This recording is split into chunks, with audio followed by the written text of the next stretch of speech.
جنت میں ہم کس شکل میں ہوں گے؟ روح جسم جی دونوں شکل میں ہوں گے، اور جنت کی ڈائنامکس ڈیفرنٹ ہے۔ بخاری مسلم میں آیا جنت میں بڑھاپا نہیں ہے، موت نہیں ہے، ٹوائلٹ نہیں ہے، نیند نہیں ہے، بھوک نہیں ہے۔ اب آپ سوچ رہے ہوں گے بھوک نہیں ہے تو پھر کھائیں گے کیوں؟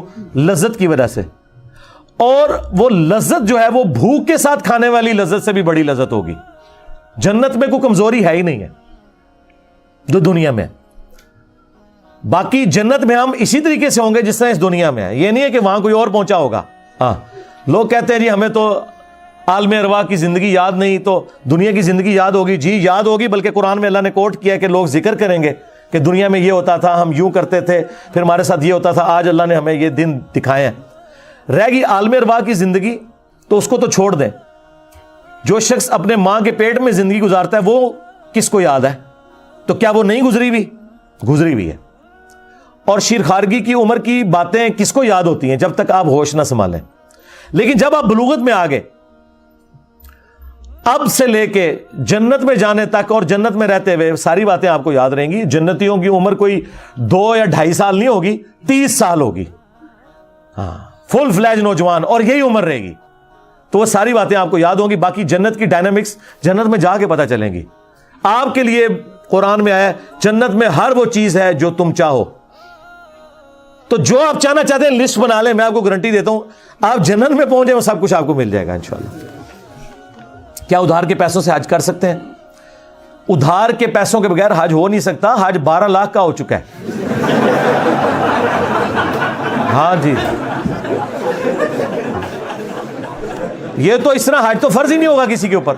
بھائی حج کرنا ہے، میں نے 2007 میں حج کیا تھا، 2007 میں 2 حج آئے تھے، ایک جنوری میں اور ایک دسمبر میں، کیونکہ وہ 10 ڈیز کا فرق ہوتا ہے نا لیونر اور سولر کا۔ میں نے دسمبر والا حج کیا تھا، 18 دسمبر کو یوم عرفہ آیا تھا۔ اب اس وقت حج سرکاری 1,06,000 روپے کا تھا 2007 میں، اور آلموسٹ آپ دیکھ لیں 14-15 سال کے بعد یہ 12 لاکھ کا ہو چکا ہے، یعنی آپ سمجھ لیں 12 گنا تقریباً بڑھ چکا ہے۔ اس وقت بھی میں کمیٹیاں ڈال کے وائف کا زیور بیچ کے تو ہم لوگ گئے تھے، اور میں نے اپنی وائف سے کہا تھا کہ ابھی حج کر لیں، بعد میں یہ مہنگا ہو جائے گا، اور وہی ہوا۔ اگلے سال 1.5 لاکھ کا ہوا، پھر اس سے اگلے سال 2, 2.5، آج 12 کے ساتھ کمپیئر کریں تو آپ کو 2.5 کام لگ رہے ہیں، لیکن اس زمانے میں لوگ کہتے تھے یہ کیا ہو گیا؟ کسی نے اس وقت کسی کو بتاتے نا یہ 12 لاکھ کا ہو جائے گا 10 سال بعد، تو لوگوں نے بیہوش ہو جانا تھا کام صحیح۔ پہلے تو اتنی مہنگائی نہیں ہوتی تھی، تو اس وقت بھی کمیٹیاں ڈالنا ادھار ہی ہوتا ہے نا۔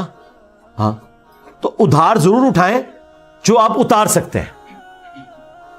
اب ایک بندے کی اگر مہینے کی انکم 25-30 ہزار روپے ہے اور وہ کہہ رہی ہے 12 لاکھ کا ادھار اتار لوں، تو وہ کہاں سے اتارے گا؟ اس کے اوپر حج فرض ہی نہیں بھائی، گھر بیٹھے۔ ہاں اگر اس کے پاس اتنا زیور ہے کہ وہ بیچ کے حج پہ جا سکتا ہے، پلس جتنے دن حج پہ رہے گا اتنے دن پیچھے بال بچوں کا خرچہ دے سکتا ہے، تو بھائی وہ زیور بیچے گا۔ اسلام نے یہ کہا کہ آپ نے تجوریاں بھرنی ہیں۔ اچھا لوگوں نے زیورات رکھے ہوتے ہیں، پلاٹس رکھے ہوتے ہیں، کہتے ہیں ہمارے پاس جمع پونجی نہیں، حج کہاں سے کریں؟ اللہ کے بندوں کیوں آرام موت مرنے لگے ہو؟ قرآن میں بالکل واضح سورہ آل عمران میں اللہ تعالیٰ نے فرمایا کہ جس کے پاس استطاعت ہے وہ اللہ کے گھر کا حج کرے گا، اور اللہ تعالیٰ تمام جہان والوں سے غنی ہے۔